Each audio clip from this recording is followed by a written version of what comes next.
Oh my gosh. Hi guys, Sabrina. I have to laugh right now because you see this little thing here, this little mic?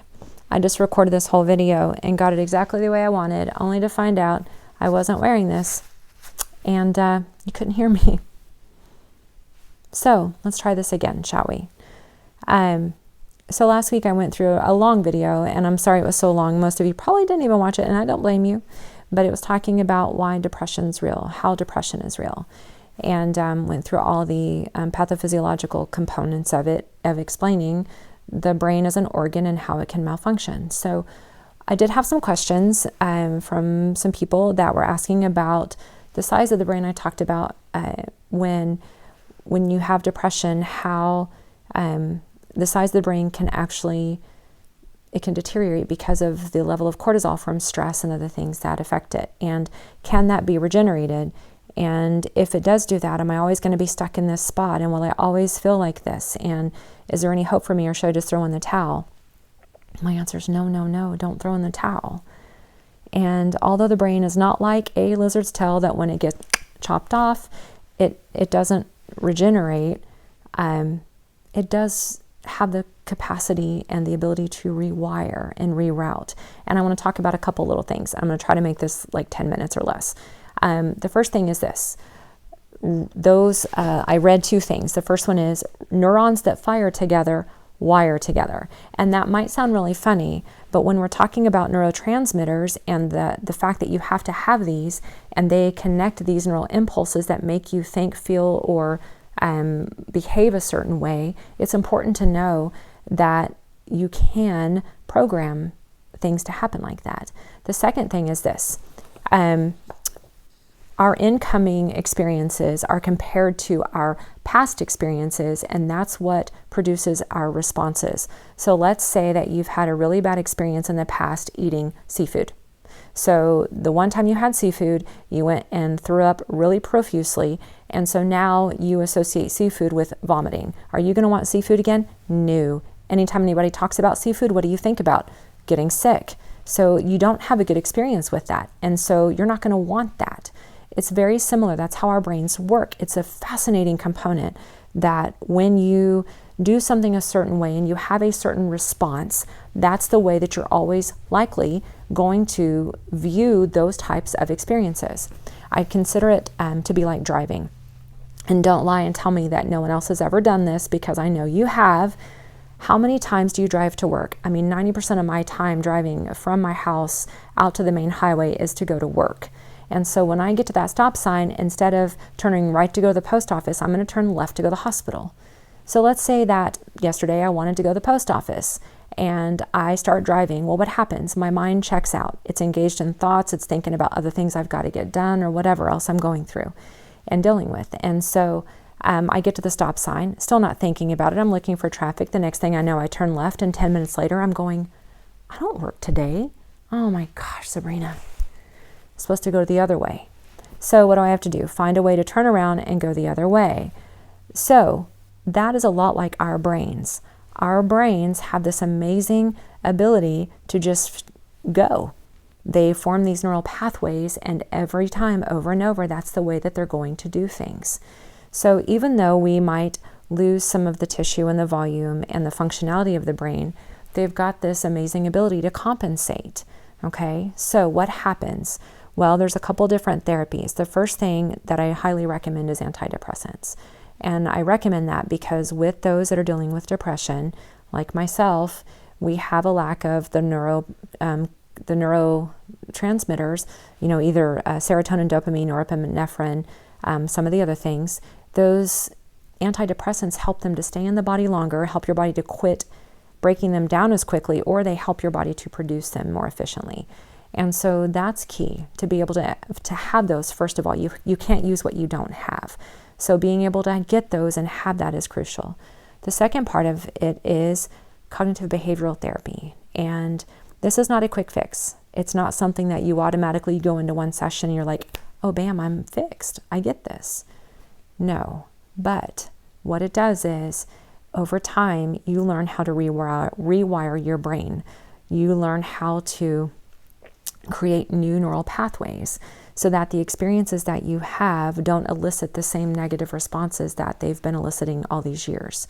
For example, and I'm going to be very, very open and honest here. It's kind of embarrassing because I like to always appear perfect and put together. But anyway, last week kind of had a rough week. I scored an 80% on an advanced pharm grade.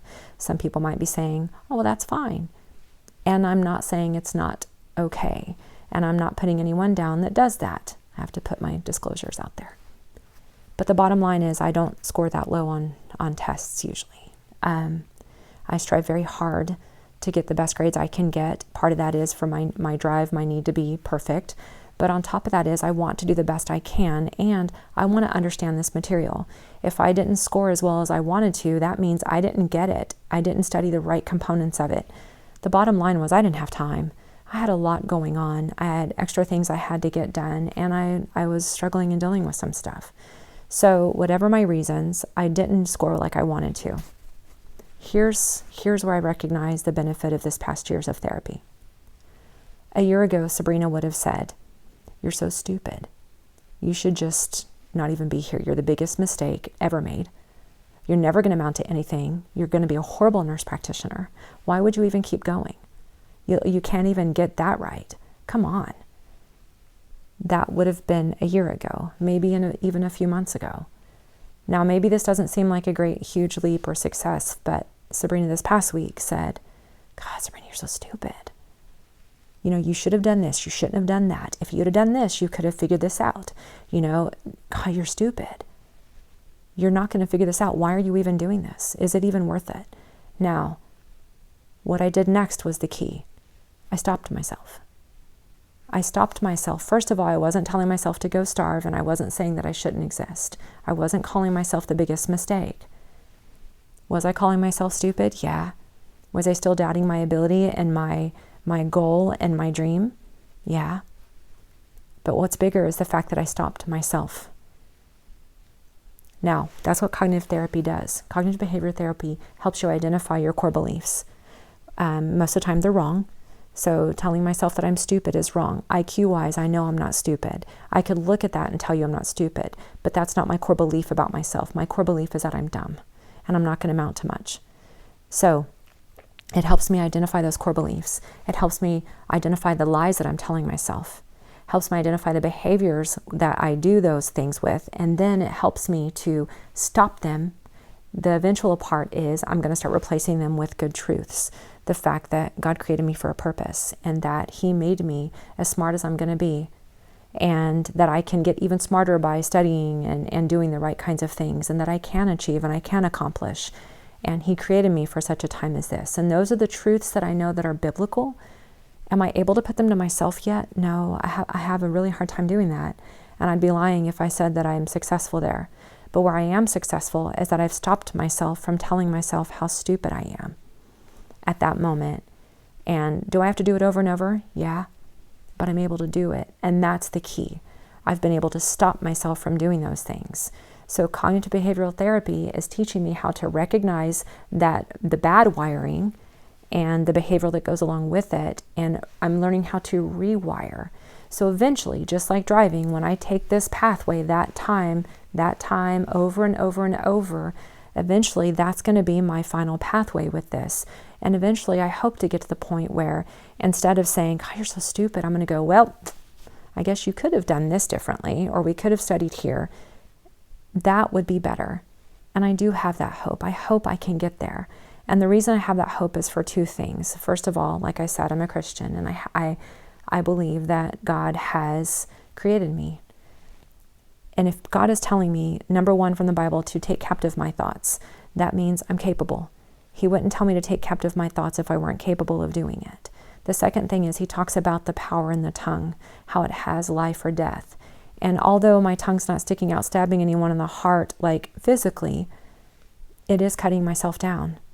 And the more I cut myself down, the deeper of a depressive funk I get in. And then I cut myself down more, and then I'm even in a deeper funk. And so it's a cyclic thing, and it's not good. And so if he's telling me that, I recognize that there is a lot of death in my tongue. And cognitive behavioral therapy is teaching me how to recognize those deaths and how to change them. So those are ways that your brain can rewire. I highly recommend finding a good therapist that can walk you through these things and help you to acknowledge these, recognize them, and change your patterns. And then I also highly recommend antidepressant medications. You know, I'll touch on this very quickly and then I'll be done. I am changing medications right now. I've been on one for many years and it's gotten to the point where my body acclimated and it's not effective anymore. So over the past few weeks, I've been weaning off one, and last night I started my new one. I'm a little nervous because I'm not quite sure how it's going to work, but because I've been in therapy and I'm getting help that way, is my depression gone? No, but it's definitely helping me to work better and to feel better with the depression and overcome some of the horribly debilitating aspects of it. You know, I didn't find myself on the bathroom floor crying last week after I got that grade, beating myself up and starving myself for a week. That's a huge deal. And so I call that success. So can't regenerate tissue, but you can rewire, you can reroute, and you can get some success from therapies. So highly recommend it. And I'll see you in the next video when I talk about how to debunk the myth that you can always tell when someone's depressed. So have a great day, guys. Bye.